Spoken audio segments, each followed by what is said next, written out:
Sois le bienvenu. Il y a quelques mois à peine, j'ai pris l'une des décisions les plus importantes de toute ma vie. J'ai renoncé à mon poste de professeur de mathématiques en classe préparatoire. Dans cette émission, je vais te raconter l'histoire de cette décision, depuis les raisons qui m'ont poussé à vouloir enseigner les mathématiques jusqu'au jour de mon 30e anniversaire, à partir duquel cette décision a véritablement été prise. Mon métier de professeur, je le dois principalement à plusieurs souvenirs qui se ressemblent tous. Je parle à quelqu'un et je lui explique que j'aime les mathématiques, au point de vouloir en faire mon métier. La personne en face me regarde quelques instants, l'expression de son visage change à la recherche d'un souvenir, suite à quoi cette personne me dit « J'aimais bien les mathématiques ». Jusqu'au moment où... Et là, ça dépend. Ça peut être l'introduction des inconnus dans les équations. Ça peut être les fractions. Ça peut être les fonctions aussi. Toutes ces personnes avaient pour point commun d'aimer les mathématiques jusqu'à ce qu'une ou plusieurs notions, incomprises, finissent par les perdre complètement. Et même si ces paroles ont pu être prononcées avec légèreté dans la conversation, bien des années après, j'ai souvent décelé dans ces paroles une certaine tristesse. Cette tristesse, c'est celle d'une rupture, c'est celle d'un obstacle infranchissable qui, d'un seul coup, s'est dressé et est venu mettre fin à une histoire. C'est d'ailleurs au cours d'une de ces conversations que j'ai entendu dire, non pas sans humour, « Ce n'est pas moi qui ai abandonné les mathématiques, ce sont les mathématiques qui m'ont abandonné ». Même si je n'ai jamais vécu ce genre d'histoire, ce sont assurément des mots qui décrivent une situation que je peux me représenter et que je pense comprendre. Un soir, un étudiant se trouve devant son cours de mathématiques. Les mots qui défilent sous ses yeux ont du sens, les phrases aussi. Mais malgré les heures qui passent, la compréhension des concepts mathématiques étudiés ne grandit pas. Ces concepts restent résolument étrangers. Et les mathématiques, qui étaient jusqu'alors accessibles, deviennent froides, insaisissables. De mon côté, ça m'a toujours travaillé, ces histoires. Parce que j'avais la conviction profonde que j'aurais peut-être pu y faire quelque chose, que j'aurais peut-être pu permettre à ces personnes de continuer les mathématiques et d'en apprécier leur beauté. C'est comme ça que je suis devenu professeur. Cependant, au bout d'une seule année d'exercice en tant que professeur en classe préparatoire, une idée a germé. Parce qu'en aidant cette année-là une trentaine d'élèves en classe préparatoire, j'ai réalisé que je laissais un nombre incalculable de personnes sur le carreau. Ceux qui n'étudiaient pas dans mon établissement, ceux qui avaient abandonné en première année, ceux qui n'étaient pas en classe préparatoire, ceux qui n'avaient pas poursuivi les mathématiques au-delà du lycée. Et je pourrais continuer comme ça très longtemps, jusqu'à décrire tout le monde, sauf la trentaine d'élèves que j'avais devant moi. Et c'est une histoire qui serait amenée à se répéter chaque année.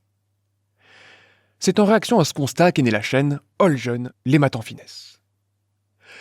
Depuis la création de cette chaîne, je n'ai jamais eu qu'un seul objectif, donner ce que j'ai de meilleur, ce que je sais faire de mieux, de manière à expliquer les mathématiques, certes, mais surtout de manière à les rendre accessibles, à ce qu'on puisse les aimer, et de manière à ce que l'espoir de les comprendre un jour renaisse chez celui qui n'y croyait presque plus, et qui était à deux doigts d'abandonner.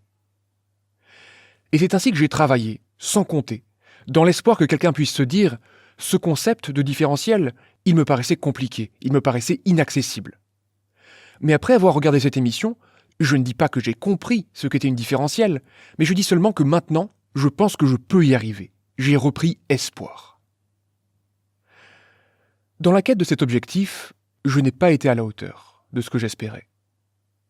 Depuis le début de la chaîne, il y a eu plusieurs périodes de publication, certes, mais il y a aussi eu ces très longues périodes d'absence, durant lesquelles aucune émission n'a vu le jour. Et puis d'ailleurs, il y aurait beaucoup à redire quant aux premières émissions que j'ai publiées sur ma chaîne, tant elles sont loin du compte par rapport à ce que je suis capable de produire aujourd'hui. Cela dit, je ne suis pas quelqu'un qui se complaît dans les lamentations. Si je n'ai pas été capable de poursuivre ma quête avec autant d'ardeur que je l'espérais, c'est parce qu'il m'était paru bien vite que je ne pouvais pas le faire sans y laisser ma santé, en réalisant cette quête en surcroît de mon métier de professeur. Et c'est ainsi qu'à la veille de mes 30 ans, face à cette impasse, l'heure d'une décision était venue. D'un côté, le confort d'un poste en classe préparatoire, que j'allais avoir de plus en plus de mal à quitter, avec des modalités de travail et un salaire confortable, pour aider une trentaine d'élèves par an. De l'autre côté, cette quête, cet appel. Travailler non pas pour 30 personnes, mais pour des milliers, pour faire en sorte que tous puissent profiter librement de mon travail. Depuis l'étudiant qui aurait pu être mon élève en classe préparatoire, jusqu'à l'adolescent sans ressources qui parcourt Internet à défaut de pouvoir payer des cours particuliers. Comme je te l'ai annoncé, c'est la deuxième option que j'ai choisie. Me retrouver à 60 ans, après 30 années d'une carrière paisible, et repenser à ces opportunités que j'aurais pu saisir, à cette quête que j'aurais pu poursuivre si j'en avais eu le courage, en regrettant de ne pas l'avoir fait. Non merci. Et c'est ainsi que tu me retrouves aujourd'hui, après 2 semaines passées à publier des émissions quotidiennement. Des énigmes du professeur Layton pour aider les étudiants à parfaire leur raisonnement et leur rédaction dans un cadre amusant. Des explications de cours sur des notions ardues, comme la différentielle ou le gradient. Des témoignages d'anciens élèves en classe préparatoire, que pourront écouter des étudiants de terminale qui s'apprêtent à faire leur rentrée, et bien d'autres choses encore. En bref, ce que je t'ai présenté ces derniers temps, c'est un échantillon de ce que j'aimerais pouvoir produire, sans compter, pendant de longues années. Si tu crois en mon projet, et que tu veux m'aider à accomplir ma quête, parce que tu penses qu'elle mérite d'être réalisée, soutiens-moi. Une petite donation récurrente d'une fraction de mon audience peut tout changer, pour moi. Et en faisant cela, tu ferais réellement partie de cette aventure, dans la mesure où tu me donnerais une partie de l'énergie nécessaire pour produire ces émissions. Et lorsqu'une lueur d'espoir s'allumerait dans le regard d'un étudiant, qui se dit qu'il peut comprendre, et que finalement, il va peut-être y arriver, tu y serais véritablement pour quelque chose. Pour cela, il te suffit de cliquer sur le bouton « Rejoindre » juste en dessous de cette vidéo, ou bien, et c'est encore mieux, d'utiliser le lien pour faire un don libre, récurrent ou non, que tu retrouveras dans la description. Et naturellement, si tu crois en mon projet, mais que tu ne peux pas me donner d'argent, sois tranquille. C'est pour cette raison que mes émissions sont gratuites. Faire en sorte de participer à un meilleur référencement de mon travail, en cliquant sur les boutons appropriés, c'est déjà beaucoup. Et partager mon travail et cette émission avec d'autres personnes dont tu penses qu'elles peuvent me soutenir, ce sera aussi d'une aide inestimable.